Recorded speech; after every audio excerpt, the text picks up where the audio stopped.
do clearings and stuff like that. And so he observed it and developed it into family constellation work. And in a family constellation, basically, you having an issue come to a group and you state your issue, and depending on what is involved in your issue, the facilitator will know which representatives it needs for the constellation. And then you, as the person who's doing a constellation, will pick representatives depending on who we need for the constellation, and place them in the room. Kind of to the, it's the inner picture that you're holding of the system, whether it's your family, your relationship, your work, whatever relationship system you're holding inside of yourself. And you place it in the room, and then you just sit and watch. And the task of the facilitator really, as I understand, is to allow the space for stuff to happen and not to interfere much, and be present enough to know where a movement wants to take place. Because it's the constellation essentially is about for the system to find new possibilities of being. We all know, in our families or in relationships, how we feel like we're doing the same thing over and over again, and we just cannot do it. We want to change it, and we try to figure out new strategies, but we can't. There's something that's stronger or deeper that doesn't let us act differently. Same buttons get pushed over and over. And it's really about seeing where in the system somebody is ready to make a step or a movement that wasn't there before. So oftentimes we ourselves aren't able, but one of our representatives is able to make a step. And it's very much about, if you look at it metaphorically, there's a flow of life or love that's connecting all of us. And there's things that get into the way just, through life. But on a soul level, those things don't matter that much. The love will just flow and wants to be connected. And in a constellation, it's very much about this just pure level of being with each other. And so in a constellation, often that force is strong enough to just flow and have the representatives do what people in life can't. When you can't kind of get out of your way. So the essence of the work is really to help the love or the energy of life or essence to flow again and create connection. So either within yourself and your family, within yourself and your different parts of yourself.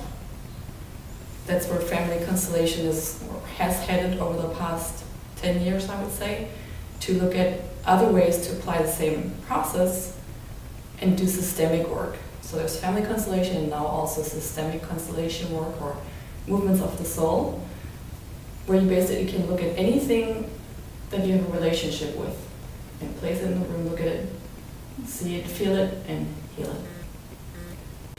Yeah. I have a little question going back to what you said about the hereditary download.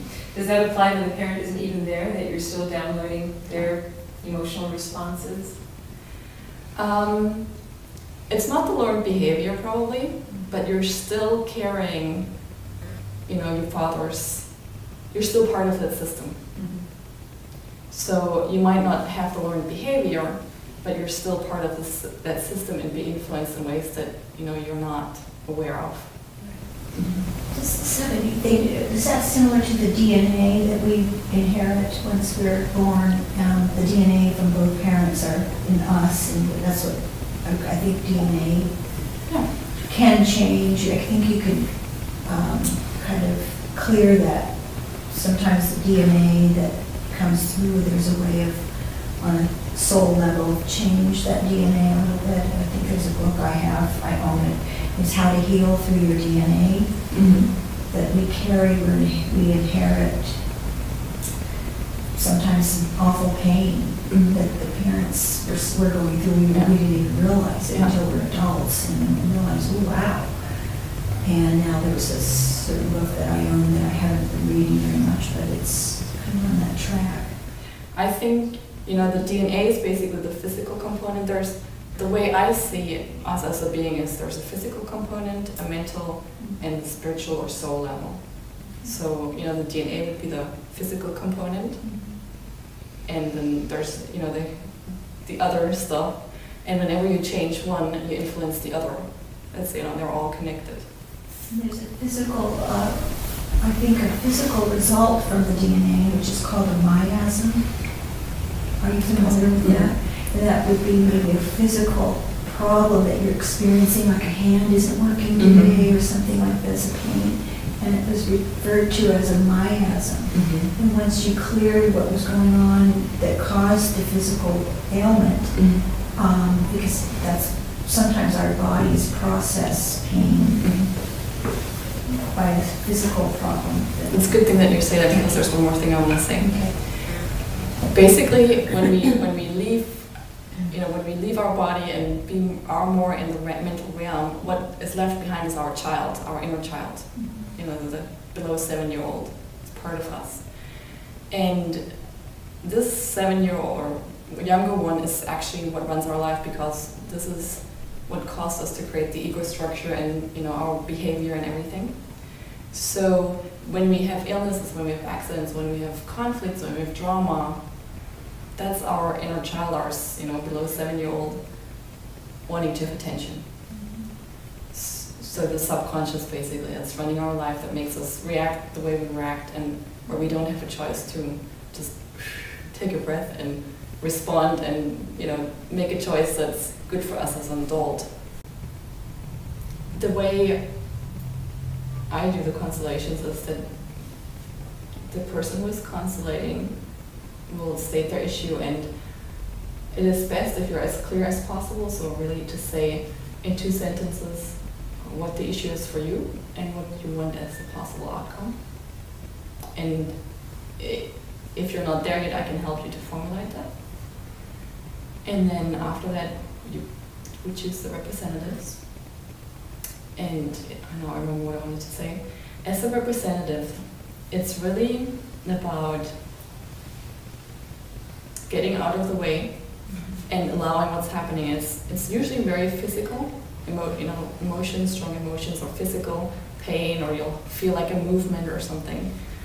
When you do that, when you do feel like you want to move somewhere, do it slowly, kind of slow it down. You know, if you want to leave or if you want to walk somewhere, go down. Don't do it quickly, just do it slowly. That's one requirement I will make, or one request. And I will go around and ask, you know, what you're feeling, and if you want to say something. Sometimes I will give you a sentence to say, and you just have, as a representative, feel if that's true, and if it doesn't, you know, if it's not true, say it, tell me, say, no, it's not, and maybe you have a better idea what that energy wants to say or do. So it's not so much about getting into dialogue with each other, and sometimes I will say, it's enough, and don't take that personally, it's just for the whole, and you know, I would go like this, be a little more sensitive than that.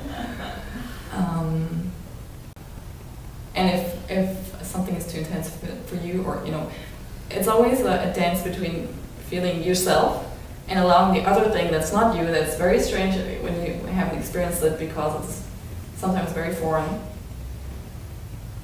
to allow that and not to doubt, you know, not doubting that you're making something up or something. If there's something that you feel what's going on, then just allow that.